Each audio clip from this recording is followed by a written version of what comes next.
자, 오늘은 기복의 신앙이 아니라 은혜의 신앙입니다. 기복의 신앙이 아니라 은혜의 신앙입니다. 라는 제목을 가지고 하나님 말씀 선포하겠습니다. 여러분, 몇 주 전에 주일 설교를 마치고 인사를 하고 제 방으로 들어가는데 한 성도님이 갑자기 저를 붙잡고 이렇게 말씀하셨어요. 목사님, 제가요, 목사님 유튜브 설교를 몇 개 들어봤는데 목사님의 설교가 조금 기복적인 것 같아요 라고 말하는 거예요. 그래서 제가 그 성도님께 반문했어요. 왜 제 설교가 기복적이라고 생각하십니까? 라고 여쭤봤더니 그 성도님이 저에게 이런 말씀을 하세요.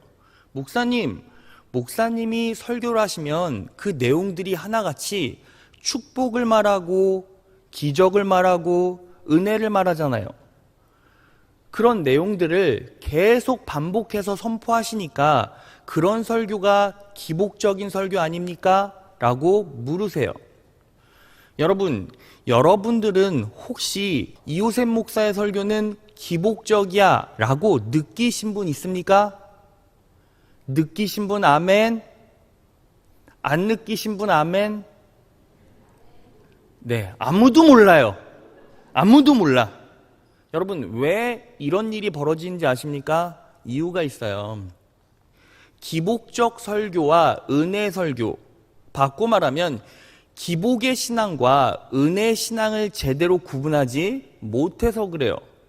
자, 그러면 제가 여러분들에게 질문을 하나 던져보겠습니다. 여러분, 기복적인 설교, 기복적인 신앙이란 뭡니까?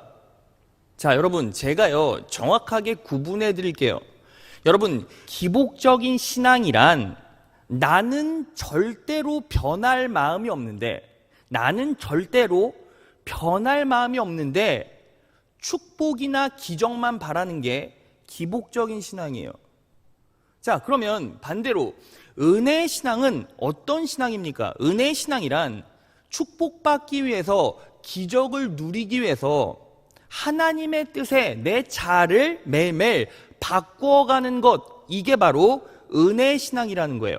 자, 그러니까 기복적인 신앙과 은혜의 신앙을 우리가 깨달았으면 여기서 직관적으로 알 수 있는 사실이 뭐예요? 그리스도인이 축복을, 기적을 기대하는 건 건강한 거예요. 단, 그 전에 우리는 무엇을 점검해야 합니까? 내가 하나님의 뜻에 내 자아를 변화시키고 맞춰나가고 있는가를 점검하셔야 돼요. 여러분, 가만히 생각해 보세요. 여러분들이 인생에서 축복과 기적을 원하는데 그러면 하나님이 아니면 누구한테 축복과 기적을 기대하고 바랄 건데요? 주변 친구에게? 내 능력에게? 내 자아에게 축복과 기적을 기대하고 바랄 겁니까? 그럴 수 없잖아요. 그래도 안 되고. 그러니까 우리는 정확하게 무엇을 인식해야 합니까? 그리스도인이 축복과 기적, 능력을 기대하고 바라는 것은 건강한 신앙이다. 믿으십니까? 단, 그것들을 소유하기 위해서 뭐 해야 한다? 내가 하나님의 뜻에 맞게 제대로 잘 살고 있는가? 이걸 지속적으로 점검해야 된다는 거예요. 그럴 때 우리는 더 큰 축복과 능력을 기대할 수 있습니다.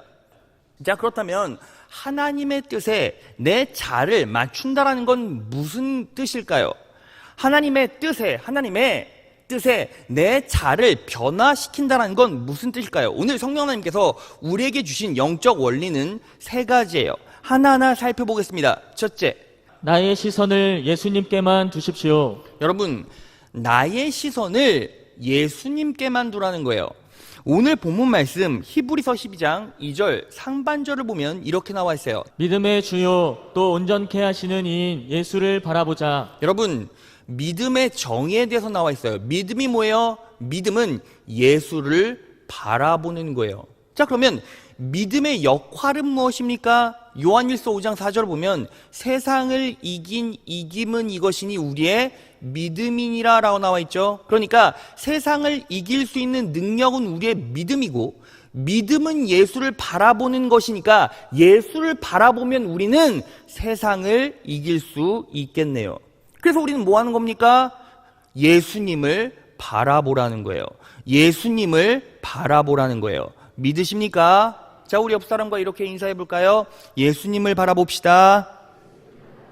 예수님을 바라봅시다. 자, 그러면 나의 시선을 예수님께만 둘 때 어떤 축복이 맙니까? 우리는 하나님의 놀라운 임재를 맛볼 수 있고 인도함을 체감할 수 있고 우리의 인생을 어떻게 이끌어 가시는지를 깨달을 수 있게 돼요. 그리고 우리 인생 가운데 역사하셔서 일하시는 하나님의 놀라우신 은혜도 누릴 수 있어요. 이것에 대해서 가장 강력하게 예표해주고 있는 사건이 무엇입니까? 여러분, 이스라엘 백성들은 애굽에서 430년의 노예 생활을 하고 그리고 가나안을 향해 나왔어요. 그런데 가나안을 향해 가는데 광야를 거쳐가죠. 근데 광야는 어떤 땅입니까? 고난의 땅이고 문제의 땅이잖아요. 여러분, 광야를 걷는다고 생각해 보세요. 광야는 물도 없고 음식도 없어요. 야생짐승들이 호시탐탐 내 목숨을 노리고 그리고 맹독이 있는 정갈들이 수두룩해요. 그런 상황 가운데서 이스라엘 백성은 초질관 무엇만 바라봤습니까? 하늘만 바라봤죠. 구름기둥, 불기둥만 바라봤잖아요. 구름기둥, 불기둥은 결국 무엇을 상징합니까? 하나님의 현현을 상징하죠. 그러니까 이스라엘 백성들은 이 광야에 40년 동안 초질관 하나님만 바라보고 그래서 그 척박하고 어려운 환경들을 돌파하고 이겨낼 수 있었다는 거예요. 그렇게 하나님을 바라봤을 때 하나님께서 어떻게 역사하십니까? 자, 출애굽기 13장 22절을 보면 이렇게 나와 있죠. 낮에는 구름기둥, 밤에는 불기둥이 백성 앞에서 떠나지 아니하니라. 하나님께서 이스라엘 백성 가운데서 떠나지 아니하셨다는 거죠. 느헤미야 9장 12절, 낮에는 구름기둥으로 인도하시고 밤에는 불기둥으로 그들이 행할 길을 그들에게 비추셨사오며 라고 나와 있어요.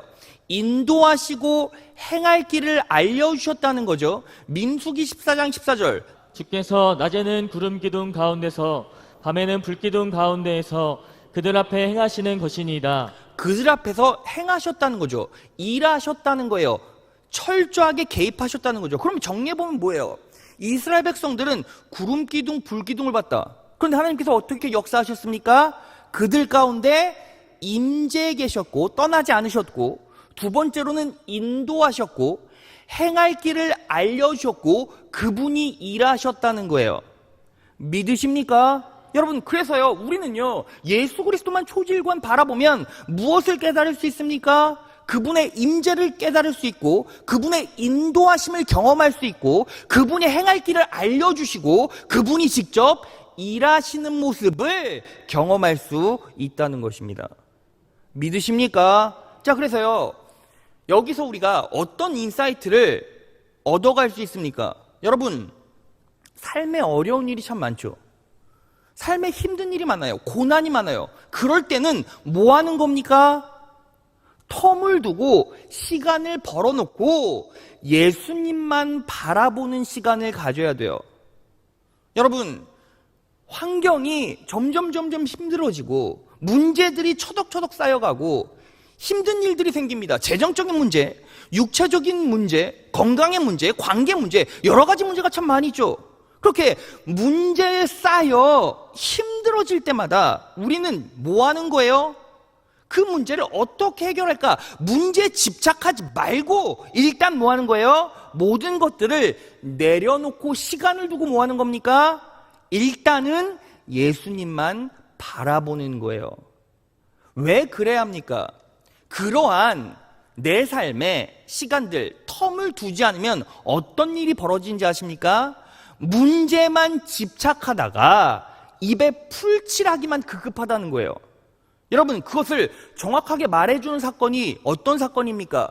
사도행전 3장에 나오는 성전 미문에 앉은 안진뱅이 사건이죠. 여러분, 이 성전 미문에 앉아있던 안진뱅이가 왜 그렇게 오랜 기간 고통받고 고생했습니까? 자, 그 이유를 한번 살펴봅시다. 먼저 배경을 살펴봐야 되겠죠. 사도행전 3장 1절로 갑니다. 오후 3시에 기도 시간이 되어서 베드로와 요한이 성전으로 올라가는데 여러분, 오후 3시에 기도 시간이 되어서 성전으로 올라갔대요. 기도 시간이 되었다라는 말은 무슨 뜻입니까? 기도를 습관화시켰다는 거죠. 그러니까 예수님의 제자들은 습관적으로 성전에 가서 기도했다는 거예요. 이 말은 바꿔 말하면 앉은뱅이는 수도 없이 예수님의 제자들을 볼 기회가 있었고, 이 말은 바꿔 말하면 기적을 맛볼 기회가 끊임없이 있었다는 거죠. 그렇지 않습니까? 그런데 왜 앉은뱅이는 기적을 체험하지 못했을까요? 왜 쉽게 기적을 경험하지 못했을까요? 이유가 있어요. 3절로 갑니다. 그는 베드로와 요한이 성전으로 들어가려는 것을 보고 구걸을 하였다. 여러분, 왜 앉은뱅이가 기적을 맛보지 못했습니까? 구걸을 하였다. 구걸하기에 급급했으니까요. 여러분, 구걸은 왜 합니까? 지금 현실에 직면한 문제를 해결하기 위한 방편으로 뭐 한 거예요? 구걸한 거잖아요. 그러니까 구걸했다는 건 뭐예요? 현실의 문제를 해결하려고 아등바등 됐다 이거예요. 현실의 문제를 해결하기 위해서 구걸했다. 그 말은 무슨 뜻입니까? 기적의 근원 대신 예수님은 바라보지 못하고 현실의 어려움이 생길 때 그 문제만 침착해서 그 문제 때문에 고통받고 그 문제를 해결하기 위해서만 급급했다 이 뜻인 거예요. 여러분, 이 앉은뱅이는요, 여러 번 구원의 기회가 있었겠죠. 기적을 맛볼 기회가 있었겠죠. 왜? 예수님의 제자들이 매일 때만 되면 기도하러 왔으니까. 매일 만났을 것 아닙니까? 그런데 구걸하느라 기적을 체험하지 못했어요. 구걸하느라 예수 그리스도를 바라보지 못했다고요. 그래서 이 앉은뱅이에게 베드로와 요한이 뭐라고 말합니까? 자, 사도행전 3장 4절로 갑니다. 베드로가 요한과 더불어 그를 눈여겨보고 그에게 말하였다. 우리를 보시오, 우리를 봐라, 이렇게 말하는 거예요. 야, 너 구걸하는 거 돈에 집착하지 말고 네 직면된 문제를 보지 말고 누구를 봐라? 우리를 봐라. 우리를 보라는 게 무슨 뜻입니까? 우리 안에 있는 예수 그리스도를 보라는 거예요. 그래서 사도행전 3장 6절에 뭐라고 말합니까? 베드로가 말하기를 은과 금은 내게 없으나 내게 있는 것을 그대에게 주니 나사렛 예수 그리스도의 이름으로 일어나 걸으시오. 이렇게, 야, 앉은뱅이야, 우리 안에 있는 그리스도를 바라봐라. 지금 너에게 직면된 문제만 해결하려고 그거에만 집착하지 말고 우리 안에서 역사하시는 예수 그리스도를 바라봐라. 그럴 때 기적은 일어나고 문제는 해결된다. 그리고 나서 앉은뱅이는 그들 안에 있는 예수 그리스도를 보고 어떻게 되었습니까? 기적을 체험하게 되었어요. 믿으십니까? 그렇게 예수님만 바라보신 여러분 되시기를 진심으로 축원합니다. 자, 둘째, 나의 시선을 말씀에만 두십시오. 나의 시선을 말씀에만 두라는 거예요. 여러분, 오늘 본문 말씀에 온전케 하시는 이인 예수만 바라보자, 예수를 바라보자, 이 말이 뭔 뜻입니까? 말씀만 바라보자, 이 뜻과 일맥상통하죠. 왜요? 예수님이 말씀이시니까. 요한복음 1장 1절입니다. 태초에 말씀이 계시니라, 이 말씀이 하나님과 함께 계셨으니 이 말씀은 곧 하나님이시니라. 말씀이 곧 하나님이시고 말씀이 예수님이시니까 예수님을 바라보자 라는 말은 말씀만 바라보라는 거예요. 믿으십니까? 여러분 보세요. 이 자리에 많은 성도분이 있습니다. 그런데 어떤 성도님들은 저를 보지만 듣지 못하는 분이 계시고, 보지도 못하고 듣지도 못하는 분이 계시고, 어떤 분은 보고 듣고 믿는 분이 계시고, 어떤 분은 보고 듣고 믿고 삶으로 말씀을 적용해서 녹여내는 분도 있어요. 여러분 놀랍지 않습니까? 똑같은 한국말로 똑같은 메시지를 전하는데 어떤 분은 보고 듣고 믿고 녹여내고 어떤 분은 봐도 듣지도 못하고 듣는 것 같은데 보지도 못하고 뒤죽박죽인 분도 너무나 많이 있다는 거예요. 자, 그러면 우리가요 실제로 삶에서 기적을 원하고 축복받기 위해서 뭐 해야 합니까? 보고 들어야죠. 보고 들어야죠. 이 예를 어떻게 들 수 있냐면 바울이 하나님의 부름에 반응하는 그 사건이에요. 회심 사건이죠. 여러분, 바울이요 하나님의 음성을 들었어요. 그런데 여러분, 놀라운 사실이 하나님께서 바울에게 말씀하셨을 때 하나님께서 어떤 언어로 말씀하신지 아십니까? 히브리어로 말씀하셨어요. 자, 말씀으로 확인해 볼까요? 사도행전 26장으로 합니다. 바울이 헤롯 아그리파 왕 앞에서 변론할 때 이렇게 말해요. 임금님, 나는 길을 가다가 한낮에 하늘에서부터 해보다 더 눈부신 빛이 나와 내 일행을 불러 비추는 것을 보았습니다. 우리는 모두 땅에 엎어졌습니다. 나는이 아니라 우리는 모두 땅에 엎어졌습니다. 그때에 히브리 말로 나에게 사울아 사울아 너는 어찌하여 나를 핍박하느냐, 가시도 친 채찍을 발길로 차면 너만 아플 뿐이다 하고 말하는 음성을 들었습니다. 여러분, 하나님께서 바울을 부르시고 바울아 바울아 할 때 무슨 말로 하셨어요? 히브리 말로. 그 얘기는 무슨 뜻이에요? 바울 주변에 있던 유대인들은 전부 다 하나님의 음성을 들을 수 있었다는 거죠.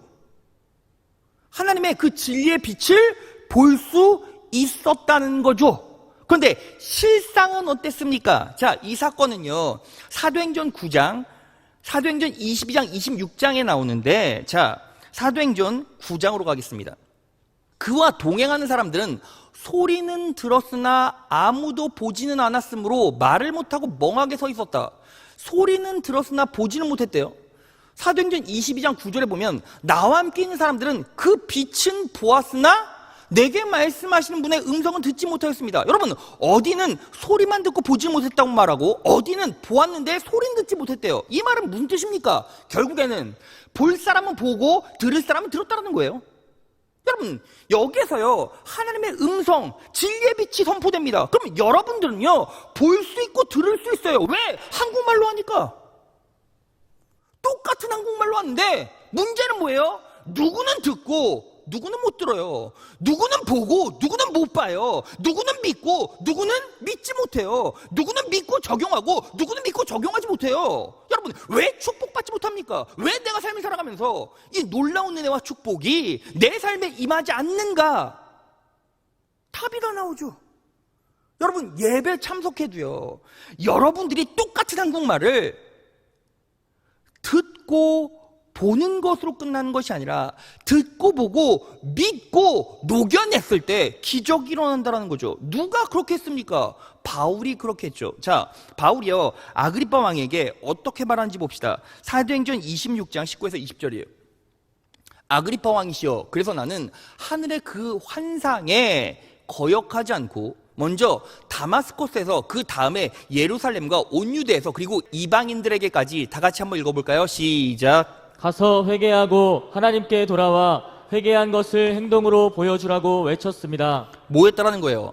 들은 말씀을 삶에 적용해서 방향성을 바꿔내고 회개한 것을 행동으로 보여라. 말씀을 듣고 경험하고 삶에 녹여내라, 이 뜻이죠. 그러니까 우리는 뭐 해야 합니까? 하나님의 약속, 언약을 들었으면 믿음으로 취하고 삶에 녹여낼 때 결국 어떻게 됩니까? 기적을 체험하게 된다는 거예요.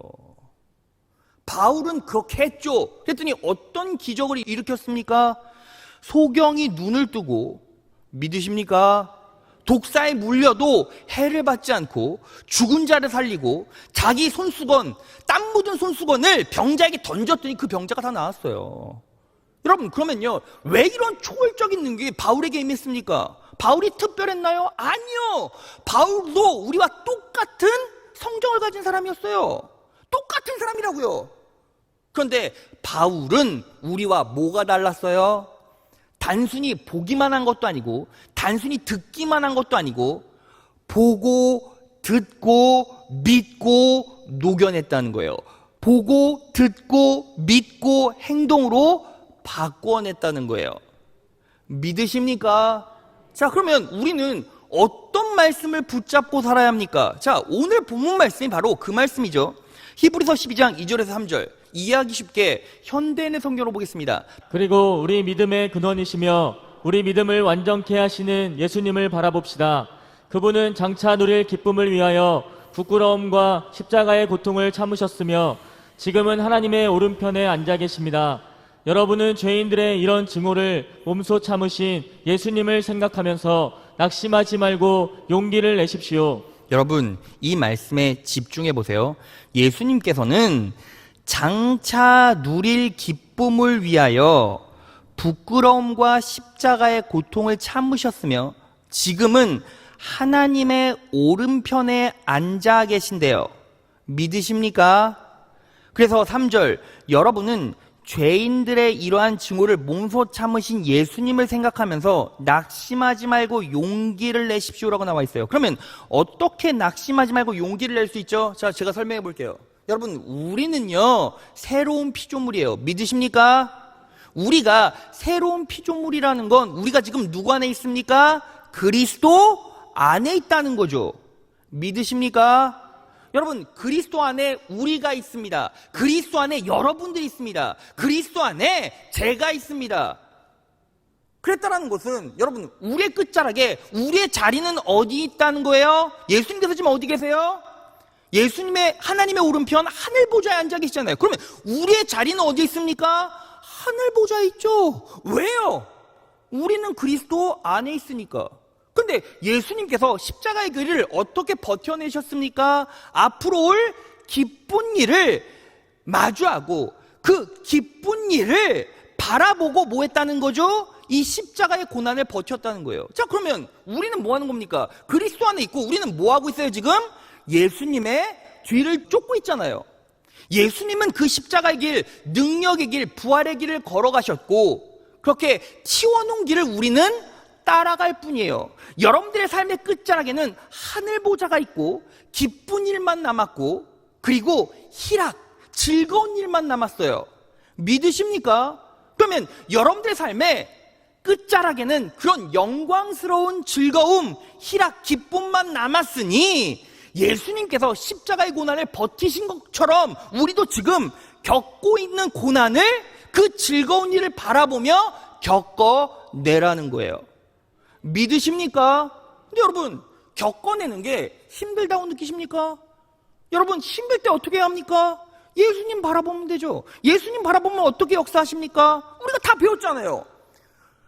예수님께서 우리 안에 임재해 계시고 인도하시고 그리고 행할 것을 보여주시고 그분이 행하신다라는 것을 경험케 하신다고요. 경험케 하신다고요. 그러면 우리는요, 삶을 하나님 뜻대로 정직하게 살다가 또 힘든 일이 있으면 잠깐 텀을 두고 내려놓고 뭐 하는 거예요? 예수 그리스도 바라보라는 거죠. 그리고 뭐 하는 겁니까? 이 약속의 말씀을 붙잡으라는 거예요. 왜?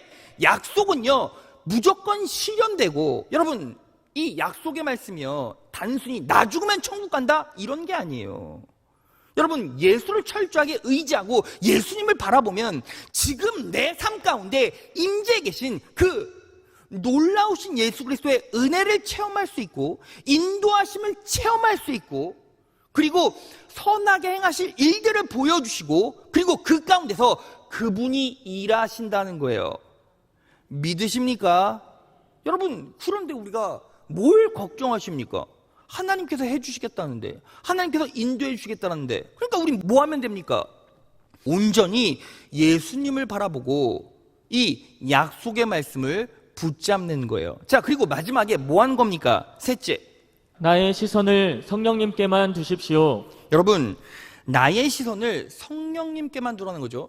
나의 시선을 예수님께만 두라. 이게 결국 무슨 뜻입니까? 성령님께만 두라는 거예요. 자, 그러면 성령님께 나의 시선을 두라는 것은 무슨 뜻입니까? 성령 하나님의 능력을 지금 바라고 의지하라는 뜻입니다. 여러분 보세요. 모든 전제 조건이 나왔어요. 맨 처음에 뭐 하는 겁니까? 예수 그리스도를 바라봐라. 왜? 예수님은 믿음의 주시니까. 그러니까 믿는 것이 뭐다? 예수님을 바라보는 것이다. 바꿔 말하면 예수님을 바라보는 게 뭐다? 믿음이다. 예수님을 바라보는 것이 나의 믿음이다. 자, 그러니까 모든 전제 조건은 뭐예요? 예수를 제대로 믿어라. 예수를 제대로 믿어라. 그 다음 뭐 하는 겁니까? 말씀의 약속을 붙잡아라. 그리고 뭐 하는 겁니까? 성령 하나님의 능력을 기대하고 바라라. 그럴 때 성령 하나님께서 임재해 주고 역사에 가신다. 믿으십니까? 자, 이것을요 가장 강력하게 예표하는 사건이 무엇입니까? 아브라함의 사건이에요. 여러분 보세요. 아브라함은요 하나님께 약속을 받았죠. 그리고 아브라함은 그 약속을 믿었어요. 그리고 성령 하나님께서 아브라함의 인생 가운데 역사에 가십니다. 자, 그 장면을 볼까요? 창세기 15장 5절에서 6절이에요. 주님께서 아브라함을 데리고 바깥으로 나가서 말씀하셨다. 하늘을 쳐다보아라. 내가 셀 수 있거든. 저 별들을 세어보아라. 그리고는 주님께서 아브라함에게 말씀하셨다. 너의 자손이 저 별처럼 많아질 것이다. 6절 다 같이 읽겠습니다. 시작. 아브라함이 주님을 믿으니 주님께서는 아브라함의 그런 믿음을 의로 여기셨다. 여러분 보세요. 하나님의 약속이 아브라함에게 임했죠. 하늘을 쳐다보라. 내가 셀 수 있거든. 저 별들을 세어보아라. 그리고는 주님께서 아브라함에게 말씀하셨다. 너의 자손이 저 별처럼 많아질 것이다. 약속 계시가 선포됐죠. 그런데 그 약속을 아브라함이 뭐 했어요? 믿으니 의로 여기셨어요. 그러니까 이 말은 무슨 뜻입니까? 아브라함이 하나님 잘 믿었고 약속을 붙잡았다는 거잖아요. 그랬을 때 하나님께서 어떻게 역사하게 가십니까? 성령 하나님께서 아브라함의 인생 가운데 임재하셨습니다. 여러분, 성령님께서 아브라함의 인생 가운데 임재하셨다라는 것을 우리가 어떻게 할 수 있죠? 자, 여러분, 아브라함의 인생을 가만히 살펴보면 아브라함의 삶이 드라마틱하게 변화되는 시점이 하나 있어요. 그 시점이 바로 창세기 17장 5절이에요. 자, 보겠습니다. 이제후로는 내 이름을 아브람이라 하지 아니하고 아브라함이라 하리니 이는 내가 너로 열국의 아비가 되게 함이니라 라고 나와 있어요. 이 아브람은 큰아버지, 위대한 아버지란 뜻이고 아브라함은 온 세상의 아버지란 뜻이에요. 하나님께서 아브람을 아브라함으로 바꿔주신 이후로부터 아브라함의 인생은 급격하게 변화됩니다. 그런데 여러분, 여기서 우리가 주목해 볼 게 아브라함이라는 이름이에요. 이 아브라함은 아브라는 말과 라함이라는 말의 합성어거든요. 그런데 이 라함이라는 말은 루함이라는 단어에서 파생됐어요. 그런데 이 루함이라는 단어는 루하흐라는 말에서 파생이 됐습니다. 그런데 이 루하흐는 무엇입니까? 성령을 말해요. 자, 시편 51편 11절로 갑니다. 나를 주 앞에서 쫓아내지 마시며 주의 성령을 내게서 거두지 마소서. 이게 다윗의 회개시죠. 여기서 성령이 코데시 루하흐, 성령이 바로 루하흐예요. 그러니까 아브람에서 아브람으로 변했다라는 건 아브람으로 변한 순간 누가 임했다는 거예요? 바로 성령님이 임하셨다는 거죠. 성령님이 아브람에게 임하시자 어떻게 변합니까? 여러분, 성령 하나님의 임재 표지가 뭐예요? 바로 내 마음, 내 자아가 변화되게 돼요. 하나님의 말씀에 설득되어집니다.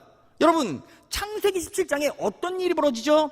이 이름이 바뀌고 나서, 바꿔 말하면 성령 하나님께서 아브라함의 인생 가운데 임재하는 순간 아브라함은 하나님의 명령에 순종하게 돼요. 뭐합니까? 할례를 하게 돼요. 할례가 무엇입니까? 남자 성기 끝에 표피를 자르는 거예요. 여러분, 할례를 한다는 개념이 뭐죠? 내 생명력은 나에게 있는 것이 아니라 하나님께 있습니다. 내 번식력은 나에게 있는 것이 아니라 하나님께 있습니다. 여러분, 그 아브라함이 하나님 앞에 내적 회심을 하게 돼요. 무엇 때문에? 성령 하나님의 능력을 통해서. 바로 그 이름이 성령 하나님의 임재를 분명히 말해주고 있죠.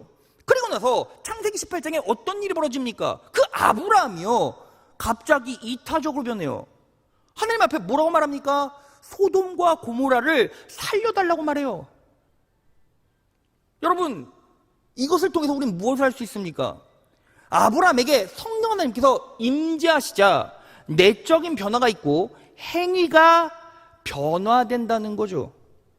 그래서 여러분, 결국 아브라함은 성령 하나님께서 임재하신 순간부터 마음이 변하고 행동이 변하고 결국 어떻게 되었습니까? 성령 하나님께서 육체 임재에 계심으로 100세에 아이를 낳았어요. 말씀을 마무리하면서 제가 간증을 하나 소개하고 마무리하겠습니다. 여러분, 우리 교회에 육교구 최창민 집사님이라고 계세요.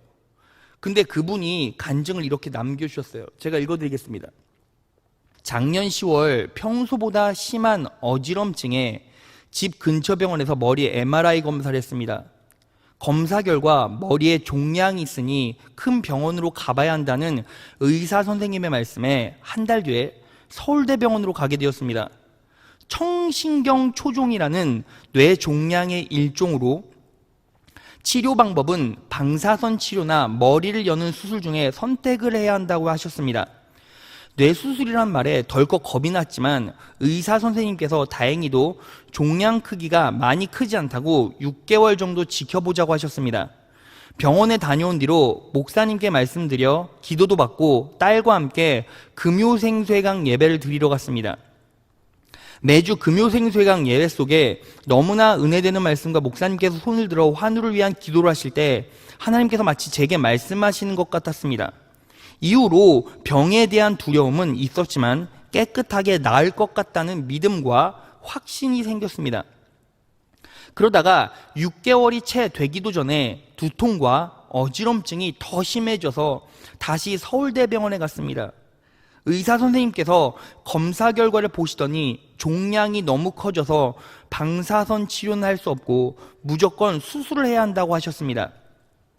수술을 안 해도 될 것 같다는 막연한 기대감이 있었는데 4개월 만에 뇌 수술을 해야 한다는 얘기를 들으니 하늘이 무너지는 것 같았습니다. 그래도 하나님께서 나와 함께 하신다라는 믿음으로 마음을 추스르며 수술 전 필요한 검사를 하던 중에 친언니가 병원 한 군데만 더 가보자고 했습니다. 똑같은 수술 방법과 심한 후유증 얘기를 또다시 듣게 될까봐 무서워서 가고 싶지 않았지만 딸과 언니의 설득으로 며칠 뒤 신촌 세브란스 병원에 갔습니다. 의사 선생님께서 MRI를 보시더니 뇌종양이지만 머리를 열지 않고 귀 뒤쪽으로 수술이 가능하다고 하셨습니다. 그 순간 언제나 제일 좋은 것을 주시는 하나님의 사랑이 느껴졌습니다. 더욱 안전한 수술로 마음이 놓이게 해주시려 세브란스 병원으로 인도해 주신 하나님의 은혜에 너무나 감사드렸습니다. 9개월 뒤에나 수술할 수 있음에도 불구하고 하나님이 책임져 주실 걸 알기에 아무런 걱정도 되지 않았습니다. 수술 날짜를 잡고 온 뒤부터 감사한 마음으로 기도드리며 지내던 어느 날 병원에서 전화가 왔습니다. 12월에 예정되어 있던 수술을 6월에 받을 수 있다는 전화였습니다.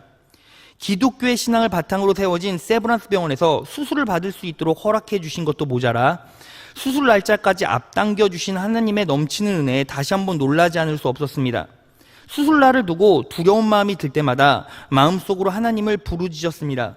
그때마다 두려움은 사라지고 마음에 평안함이 가득했습니다. 하나님께서 저와 함께 하신다고 생각하니 너무나 든든했습니다. 6시간의 큰 수술도 수술을 집도하신 선생님과 의료진들에게도 성령 하나님께서 함께 해주셔서 잘 마칠 수 있었습니다. 한쪽 청력을 잃은 후유증은 생겼지만 생활하는데 아무런 지장이 없으니 이 또한 하나님의 은혜입니다. 하나님께서는 때때로 우리에게 시험도 주시지만 그로 인해 더욱더 큰 믿음도 주신다는 걸 깨달았습니다. 처음부터 끝까지 종양이 생긴 것도 회복시켜 주신 것도 하나님의 은혜가 아닌 것이 없습니다. 세상에 기적은 없습니다. 오직 하나님의 은혜만 있습니다. 넘치는 하나님의 은혜에 항상 감사드리며 살겠습니다. 저를 위해 기도해 주신 목사님과 모든 분께 진심으로 감사드립니다. 여러분, 이 간증의 핵심을 여러분들에게 소개시켜 드리겠습니다. 1번, 매주 금요생쇄강 예배 속에서 깨끗하게 나을 것 같다는 믿음과 확신이 생겼습니다. 이 믿음과 확신은 무엇으로부터 오죠? 말씀, 성령 하나님으로부터 오죠. 말씀을 듣고 그 말씀을 믿었기에 확신이 생겼죠. 예수님을 믿었고 성령 하나님의 임재가 있었고 말씀의 약속을 붙잡았기에 믿음과 확신이 생겼다는 거예요. 그러면서 어떻게 하나님께서 성령님께서 역사해 가십니까? 수술 날짜를 잡고 온 뒤부터 감사한 마음으로 기도드리며 지내던 어느 날 병원에서 전화가 왔습니다. 12월에 예정되어 있었던 수술을 6월에 받을 수 있다는 전화였습니다. 여러분, 12월에 예정은 누가 하는 거예요? 사람이 하죠. 그런데 6월에 스케줄을 바꾸신 분은 누구십니까? 성령님이시죠. 이걸 분명히 알아야 돼요. 여러분, 처음부터 인간이 6월에 스케줄 짤 수 있었으면 12월에 예정을 했겠습니까? 아니죠. 당연히 6월에 그냥 했겠죠. 그런데 성령 하나님께서 바꾸어 주셨어요. 자, 3번. 수술날을 두고 두려운 마음이 들 때마다 마음속으로 하나님을 부르짖었습니다. 그때마다 두려움은 사라지고 마음에 평안함이 가득했습니다. 여러분, 평안함은 누가 주십니까? 성령님의 표지죠. 지금 성령 하나님께서 그 육체와 영혼 가운데 임재하셔서 환경을 조성하시고 역사하시는 거예요. 하나님께서 저와 함께 하신다고 생각하니 너무나 든든했습니다. 6시간의 큰 수술도 수술을 집도하시는 선생님과 의료진들에게도 성령 하나님께서 함께 해주셔서 잘 마칠 수 있었습니다. 지금 누구를 바라보고 누구를 의지하고 있습니까?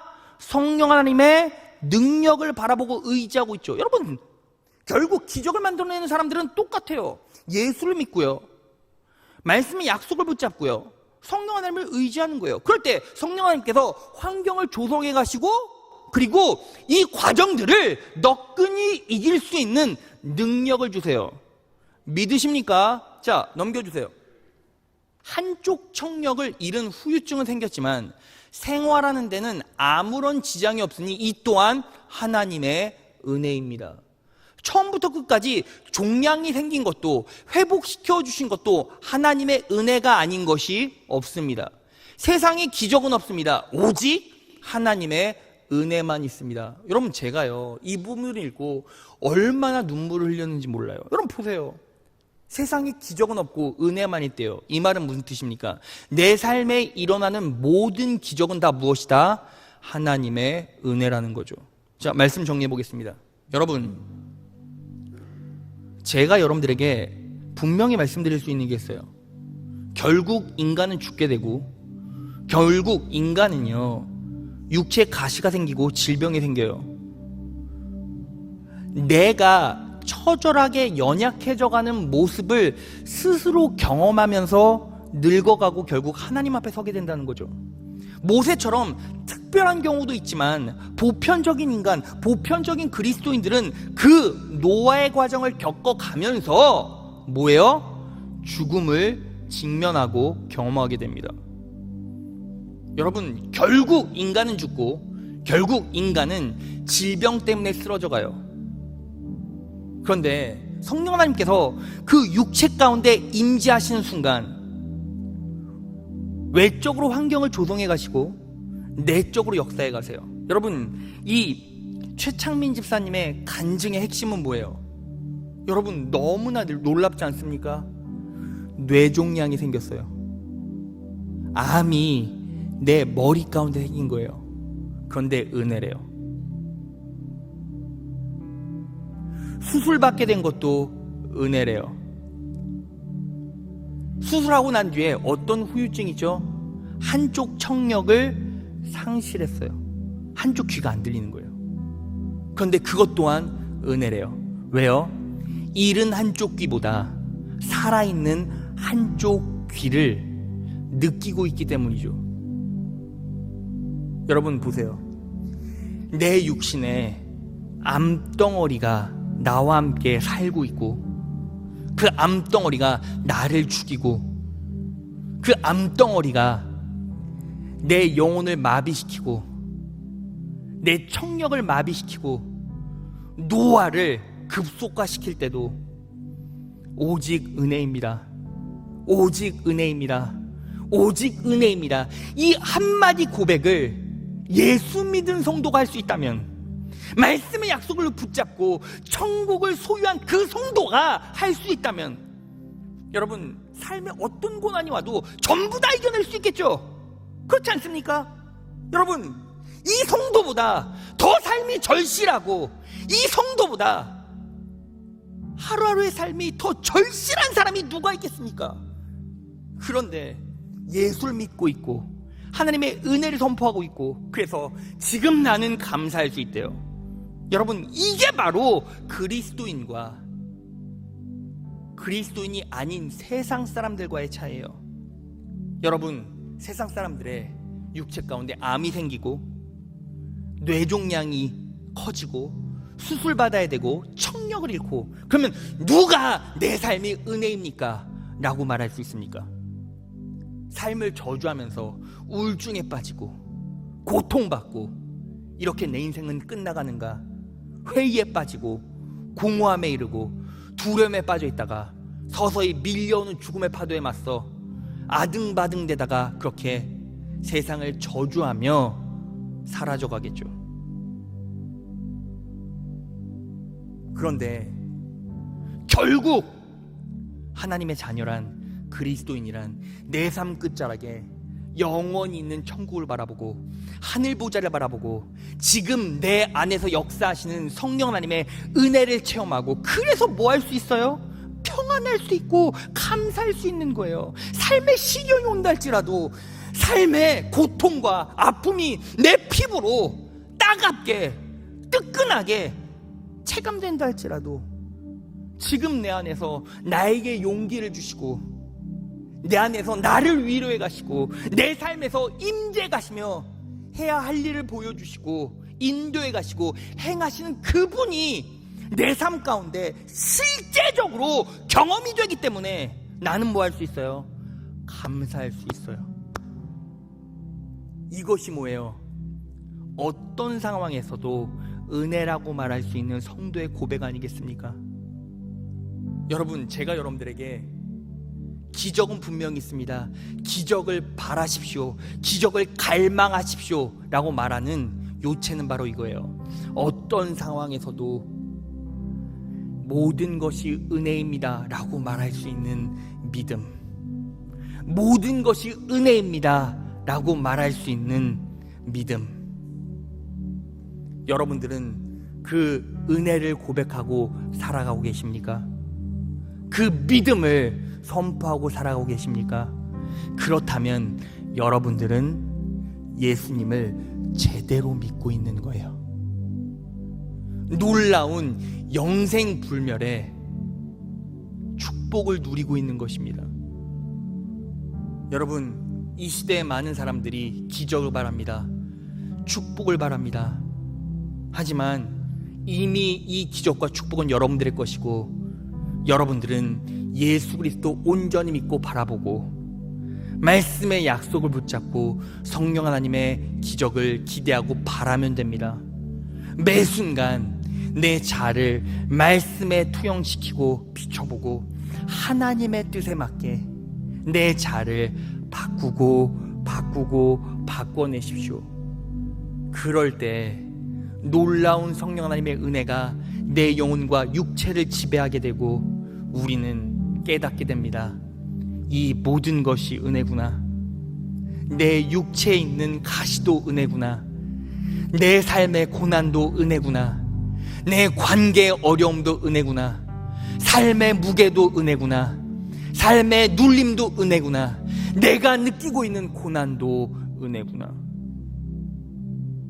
여러분, 이 말씀을, 이 영적 진리를 내 가슴속에 깊이 새기고 사십시오. 그리고 하나님의 은혜가 진정한 은혜로 내 입술에 선포될 수 있도록 기도하시고 그분을 의지하십시오. 놀라운 평안과 안식이 여러분들의 인생 가운데 임할 것이며 감사함이 입술의 고백으로 터져나올 것입니다. 오늘 이 말씀을 온전히 붙잡으십시오. 믿음의 주요 또 온전케 하시는 이인 예수를 바라보자. 예수를 바라보자. 이 말씀을 삶에 잘 녹여내셔서 이 어려운 환경 상황 하나님의 은혜로 잘 극복해내시는 여러분 되시기를 진심으로 축원합니다.